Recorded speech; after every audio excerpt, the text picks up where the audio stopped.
Hello नमस्कार दोस्तों। आज की इस वीडियो में हम देखेंगे जो हाल ही में सहायक शिक्षक एवं व्याख्याता का जो एग्ज़ाम हुआ है उसका असंभावित आंसर की, जो कि बाल विकास एवं शिक्षा शास्त्र से है। तो आप अपना सेट मिला लीजिएगा कौन सा है। यहाँ पर देखिए फर्स्ट क्वेश्चन दिया है, बच्चों में सीखने और सुनने के लिए अधिगम का कौन सा माहौल सही है। इस प्रश्न का जो करेक्ट आंसर है वो ए है, ऑप्शन ए है। देखिए, शिक्षार्थियों को यह छूट देना क्या सिखाना है और कैसे सिखाना है। शिक्षार्थियों को यह छूट देना कि क्या सिखाना और कैसे सिखाना, ऑप्शन ए वाला सही हो जाएगा। दूसरा देखिए, समावेशी शिक्षा में खाली स्थान की भूमिका महत्वपूर्ण होती है। तो किसकी भूमिका महत्वपूर्ण होती है?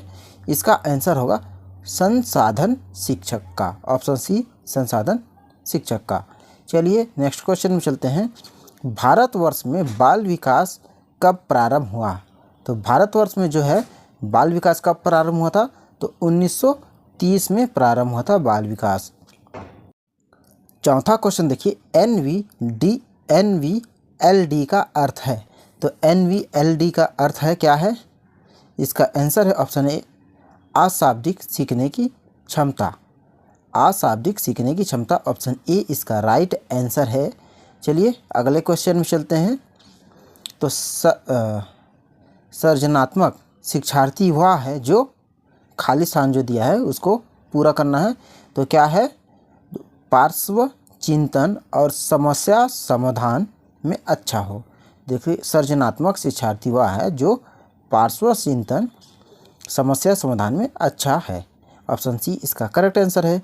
फिर देखिए छठा क्वेश्चन देखिए, विद्यालय की संस्कृति निर्माण करने में सबसे प्रमुख भूमिका होती है। तो किसकी होती है? तो आंसर है शैक्षिक समितियां का, शैक्षिक समितियां का, ऑप्शन ए इसका राइट आंसर है। फिर चलिए ICIDH का पूर्ण नाम क्या है? तो इसका जो पूर्ण नाम है वो है क्षति, अक्षमता और निष्क्रियता का अंतर्राष्ट्रीय वर्गीकरण। क्षति, अक्षमता और निष्क्रियता का अंतर्राष्ट्रीय वर्गीकरण, ऑप्शन बी उसका राइट आंसर है। फिर देखिए, खाली स्थान में बालक मुख्य रंगों को पहचान कर लेता है। तो कब करता है? आंसर होगा इसका 5 वर्ष की आयु में बालक जो है मुख्य रंगों की पहचान कर लेता है। फिर चलिए, गिलफोर्ड ने अभिसारी चिंतन पद का प्रयोग किस समान अर्थ में किया है? तो अभिपोर्ड ने किस में किया है? सृजनात्मकता, ऑप्शन बी सृजनात्मकता हो जाएगा, ऑप्शन बी इसका राइट आंसर हो जाएगा। फिर चलिए 10वां क्वेश्चन देखिए, अधिगम अक्षमता में शामिल नहीं है। तो क्या शामिल नहीं है अधिगम अक्षमता में? तो देखिए ये शामिल नहीं है मानसिक विकलांगता, ये शामिल नहीं है। फिर चलिए अगला क्वेश्चन में चलते हैं। तो देखिए, समावेशी शिक्षा की प्रमुख समस्याओं का कारण है। तो प्रमुख समस्याओं का कारण क्या है? उपरोक्त सभी है। कौन कौन सा है? तो देखिए, शिक्षक में शिक्षण कौशल की कमी, सामाजिक मनोवृत्ति और पाठ्यक्रम। तो ये सभी है समावेशी शिक्षा की मूल समस्याओं का कारण है। फिर देखिए 12वां क्वेश्चन देखिए, सृजनशीलता के पोषण के लिए अध्यापक को निम्न में से किस विधि का सहायता लेना चाहिए? तो किस विधि का सहायता लेना चाहिए? इसका जो आंसर है ब्रेन स्टॉर्मिंग यानी मंथन, विचार मंथन का जो है सहायता लेना चाहिए, ऑप्शन ए इसका परफेक्ट आंसर हो जाएगा। फिर देखिए, एक बच्चे की वृद्धि और विकास के अध्ययन की सर्वाधिक अच्छी विधि कौन सी है? तो बच्चे की वृद्धि और विकास की अच्छी विधि जो है वो कौन सा है? तो बी है, तुलनात्मक विधि हो जाएगा, बिल, ऑप्शन बी। बालक का विकास होता है। तो बालक का जो विकास होता है सिर से पैर की ओर होता है। बालक का विकास होता है सिर के पैर की ओर। आपके कक्षा में कुछ छात्र अति मेधावी हैं, आप उन्हें किस तरह पढ़ाएंगे? तो देखिए उन्हें किस तरह पढ़ाएंगे, ऑप्शन सी हो जाएगा समृद्धकरण कार्यक्रम के साथ, ऑप्शन सी हो जाएगा इसका राइट आंसर। दोस्तों नेक्स्ट दिया है, खाली स्थान के कारण प्रतिभाशीलता होती है। तो किसके कारण होती है? देखिए दोस्तों, इसका आंसर जो है सामाजिक कारकों और आनुवंशिक होना चाहिए, लेकिन इसमें देखिए ए और बी का कहीं जिक्र नहीं दिया है। तो जो इसका करेक्ट आंसर देखते हैं, आपको अगर सही होगा तो कमेंट कर दीजिएगा जल्दी से। 17वां देखिए, बच्चे का किस प्रकार का विकास विद्यालय और शिक्षक द्वारा प्रभावित होता है? तो आंसर जो इसका हो जाएगा, ये सभी होता है, मानसिक, सामाजिक, संवेगात्मक। फिर 18 क्वेश्चन देखिए, खालिस्तान से मानसिक विकास का संबंध नहीं है, तो किससे नहीं है?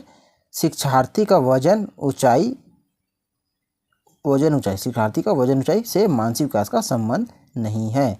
फिर देखिए नेक्स्ट 19, समावेशी शिक्षा में हमेशा अभिप्रेरणा देनी चाहिए, तो किसका अभिप्रेरणा देना चाहिए? तो देना चाहिए इसका सकारात्मक। ठीक है। फिर चलिए, वाइगोत्स्की ने बाल विकास के बारे में कहा, तो क्या कहा वाइगोत्स्की ने? इन्होंने कहा यह सामाजिक अंतरक्रियाओं के कारण होता है।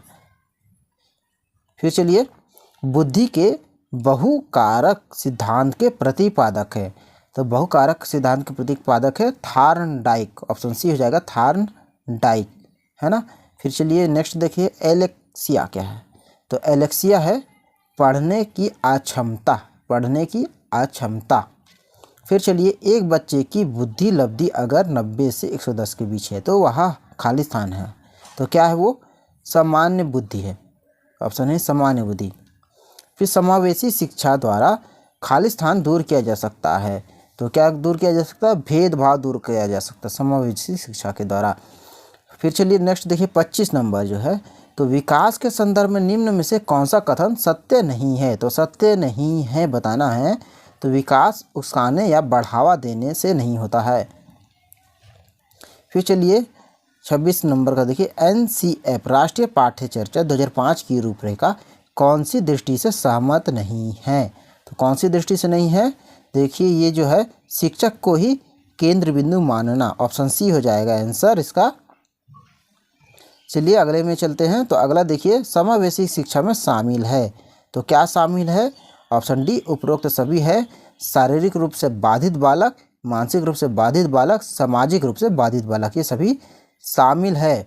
फिर चलिए 28 देखिए, आउट ऑफ द बॉक्स चिंतन किससे संबंधित है? तो ये किससे संबंधित है? ये संबंधित है अपसारी चिंतन से। फिर देखिए, वंशानुक्रम से संबंधित प्रयोग चूहों पर किसने किया है? तो किसने किया है? मेंडल ने किया है, मेंडल ने। दोस्तों ये सभी क्वेश्चन जो है हमारे यूट्यूब में जो पढ़ाया गया था चैनल द्वारा, उसमें से काफ़ी क्वेश्चन फंसा हुआ है। तो देखिए 30वां नंबर जो है, ऑप्शन सी हो जाएगा, आदर्श रूप से बर्ताव। एक शिक्षक विद्यार्थी से सामाजिक मूल्य को विकास कर सकता है। ऑप्शन सी हो जाएगा आंसर इसका।